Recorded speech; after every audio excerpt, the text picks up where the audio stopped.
Y bien, vamos entonces por la última parte, por el último segmento de esta clase. Bien, ¿y qué debemos hacer? Bueno, la semiología, la inspección, la palpación de la zona. Siempre tenemos que tener un alto índice de sospecha. No descartar desde el inicio, no, este traumatismo no generó ninguna lesión. Siempre conservemos la sospecha. A veces hay lesiones que pasan inadvertidas. Por lo tanto, si obviamente si uno no piensa en la lesión, jamás la va a poder diagnosticar. Sobre todo hay que tener en cuenta, seguramente el paciente va a presentar dolor, hay que tener en cuenta cuál fue la energía, cuánta energía tuvo el traumatismo, si la zona está deformada, si el eje está alterado, si la zona está hinchada, está tumefacta, si cuando uno lo palpa crepita y si existe algún tipo de impotencia funcional, ya sea una limitación parcial o total de la motilidad o una motilidad anormal, ¿sí? Y por otro lado, también vamos a tener que tener en cuenta cuando en las zonas aledañas al traumatismo y a donde uno pueda sospechar que existe la lesión ósea, que no existan lesiones de los tejidos blandos, de los tegumentos, de las partes blandas. ¿Por qué? Porque a veces, ¿sí? Algunos tipos de lesiones nos están indicando que podemos estar en presencia de una fractura abierta, es decir, que el foco fracturario o alguna de las zonas aledañas al foco fracturario hayan tomado contacto con el exterior, por lo tanto se transforma en una fractura expuesta que tiene un tratamiento diferente. No obstante, y como dijimos antes, recuerden siempre que el diagnóstico de certeza es radiológico. Bien, ¿y qué conductas debemos seguir cuando estamos ante la presencia de un trauma, ¿sí? De un evento traumático? Bueno, como de costumbre, lo primero que debemos hacer es seguir el ABC, es decir, descartar que el paciente no tenga nada que permita que su vía aérea esté expedita o libre, ¿sí? O que tenga alguna patología torácica traumática que limite su ventilación y su respiración, o que obviamente comprometa, una patología que comprometa su estado hemodinámico, ¿sí? Siempre, como dijimos antes, mantener un alto índice de sospecha para hacer, obviamente, frente a encontrar una patología ósea.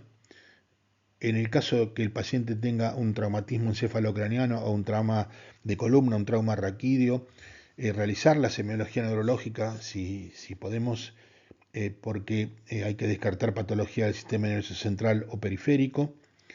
Si tuvo un traumatismo torácico, cuando realicemos la B del ABC, obviamente como dijimos antes, descartar patología torácica traumática que limite su ventilación y su respiración.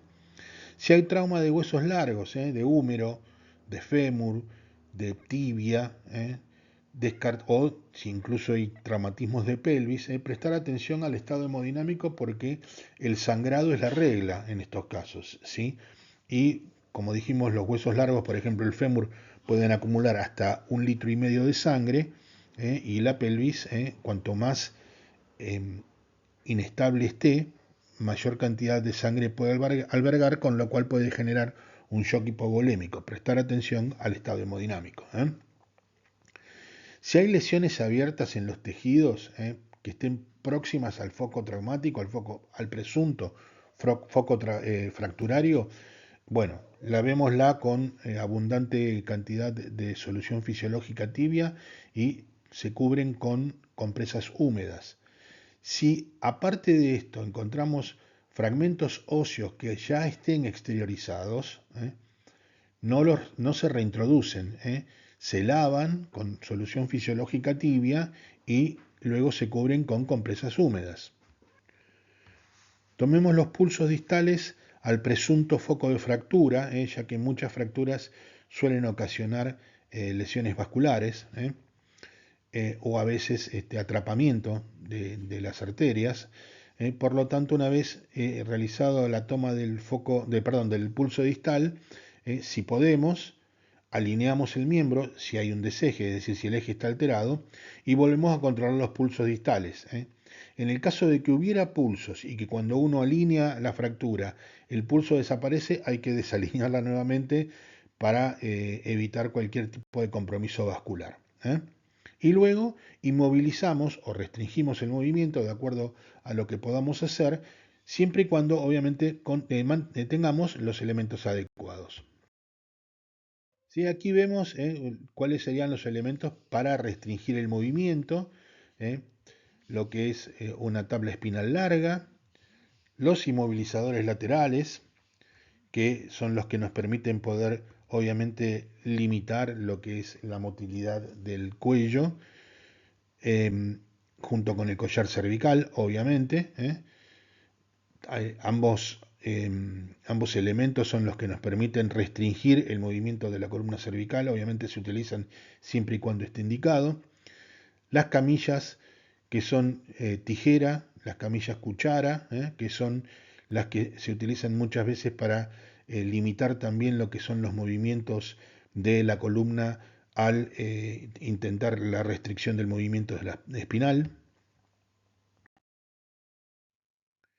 Otros elementos que se utilizan ya para restringir o limitar los movimientos en los miembros, como las férulas, diversos tipos de férulas, con neoprene, algunas que son más rígidas, férulas inflables.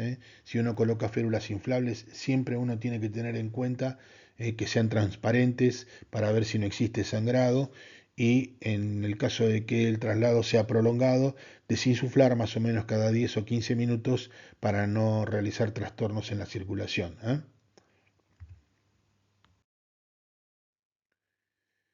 ¿Cuál es el tratamiento? Bueno, el tratamiento definitivo obviamente que es merced de lo que decida el especialista, en este caso el traumatólogo.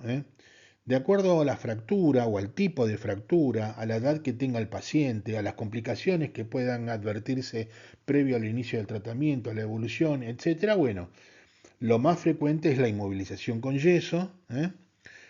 En algunos otros casos, ya desde de entrada, perdón, está indicado la osteosíntesis, es decir, la estabilización del foco fracturario con material de prótesis, sean placas, clavos, tornillos, etcétera, tornillos endomedulares, lo que fuere, y en algunos otros casos, los tutores externos que permiten una mejor movilidad con disminución de lo que sería a posteriori la atrofia de los músculos con la inmovilización prolongada que genera, por ejemplo, el yeso, y que obviamente se opta muchas veces por esta instancia de acuerdo a la edad y el del paciente y obviamente el tipo de fractura, ¿no? En algunos otros casos, como por ejemplo en las fracturas de cadera, muchas veces se opta a veces en principio por lo que es la tracción esquelética, ¿sí? Se coloca en lo que es un lecho de Brown, que es esta estructura, y se tracciona con peso para intentar alinear la fractura, ¿sí? Con esto se disminuye el dolor hasta que obviamente se cuente con el material protésico, porque por ejemplo la fractura de cadera se requiere de un reemplazo protésico en forma indispensable. ¿Sí? A veces se realiza la misma tracción, pero obviamente con una tracción de partes blandas, con algún tipo de protección para no lesionar los tejidos. Bien, hablemos ahora de las patologías articulares, es decir, de aquellas que van a incidir sobre las articulaciones. Habitualmente, ¿sí?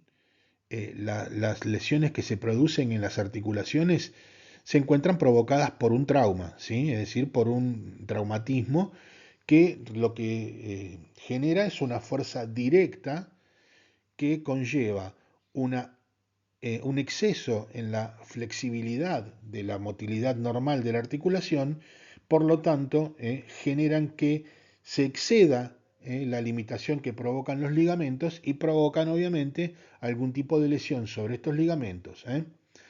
En ocasiones, en algunas ocasiones, a estas, a estas luxaciones, ¿sí? Que se denominan así, se le agregan fracturas óseas, con lo cual se transforman en luxofracturas. Pero también tenemos que tener en cuenta que hay individuos que tienen una hiperlaxitud ligamentaria, es decir, que sus ligamentos, ¿sí?, tienen ya en forma congénita una disminución en su resistencia.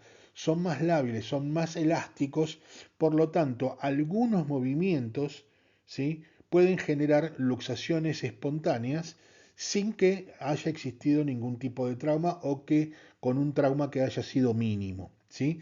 Estas son luxaciones, como dijimos, espontáneas, ¿eh? Las más frecuentes son las del hombro y la de la rótula. Bueno, comencemos a enumerar las lesiones articulares más frecuentes. Primero, los entorsis, ¿sí? ¿Qué es? Es una lesión articular caracterizada por una distensión leve del componente ligamentario, que es, es lo que genera este tipo de lesión. Es un equivalente a un esguince de grado 1. Y si vamos a definir lo que es un esguince, es una lesión del componente del aparato ligamentario de una articulación. Existen varios, obviamente por motilidad exagerada o anormal, ¿no? Eh, o por trauma. Evidentemente van a existir, como dijimos, diversos grados. El grado 1 requiere una distensión parcial de los ligamentos y, como dijimos, también se lo denomina entorsis. En el grado 2 hay una ruptura que puede ser o parcial o total de los ligamentos, obviamente es más grave. Y en el grado 3, ¿sí?, hay una ruptura de los ligamentos que muchas veces implican el arrancamiento del ligamento del lugar en donde se insertan en los huesos. Esto se denomina avulsión ligamentaria. Todo lo que implique un arrancamiento, ya sea en este caso de un ligamento, pero ya veremos también en el caso de los tendones, en el caso de las lesiones musculares, que impliquen un arrancamiento de la inserción en el hueso, se denomina avulsión. Aquí vemos, ¿sí?, algunas lesiones articulares en las cuales, por ejemplo, en la rodilla o en el tobillo, vemos cómo se comporta la semiología en estos casos. Ya lo vamos a ver más adelante. Luxación. La luxación entonces es la lesión articular que ocasiona la separación completa de los huesos que componen una articulación. Es decir, se alejan y salen de lo que es la superficie articular. Hay otro tipo de lesión que es una subluxación, por ejemplo, que es una lesión en la cual la separación entre los huesos que componen una articulación es incompleta o parcial, es decir, es menor que una luxación.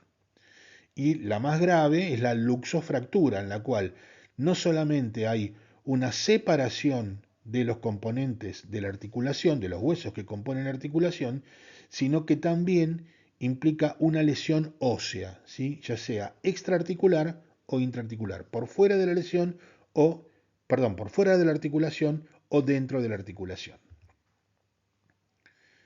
¿Sí? Y aquí vemos una luxación de cadera, como vemos que el cotilo, perdón, que la cavidad glenoidea está completamente libre y la cabeza del fémur está por fuera de ella, ¿sí? Una luxación del hueso, perdón, del dedo pulgar, una luxación de tobillo, con una fractura de peroné. Esto es una luxofractura, ¿sí?